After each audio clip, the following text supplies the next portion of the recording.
Baahubali rocket ప్రయోగంతో గతేడాదికి ఘనంగా వీడ్కోలు పలికిన ఇస్రో కొత్త సంవత్సరం విజయంతో బోని కొట్టేందుకు రెడీ అయింది. పిఎస్ఎల్వి C-62 రాకెట్ ద్వారా భూ పరిశీలన ఉపగ్రహం EOS-N1 ఉపగ్రహాన్ని రోదసలోకి పంపేందుకు సర్వం సిద్ధం చేసింది. తిరుపతి జిల్లా సతీష్ ధవన్ స్పేస్ సెంటర్ షార్ నుంచి నేడు ఉదయం 10:18 పిఎస్ఎల్వి C-62 రాకెట్ ప్రయోగాన్ని చేపట్టనుంది.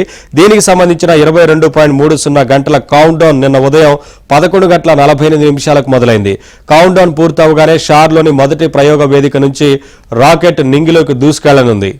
పంపేందుకు సర్వం సిద్ధం చేసింది. తిరుపతి జిల్లా సతీష్ ధవన్ స్పేస్ సెంటర్ షార్ నుంచి నేడు ఉదయం 10:18 పిఎస్ఎల్వి C-62 రాకెట్ ప్రయోగాన్ని చేపట్టనుంది. దీనికి సంబంధించిన 22.30 గంటల కౌంట్ డౌన్ నిన్న ఉదయం 11:48 మొదలైంది. కౌంట్ డౌన్ పూర్తవగానే షార్లోని మొదటి ప్రయోగ వేదిక నుంచి రాకెట్ నింగిలోకి దూసుకెళ్లనుంది.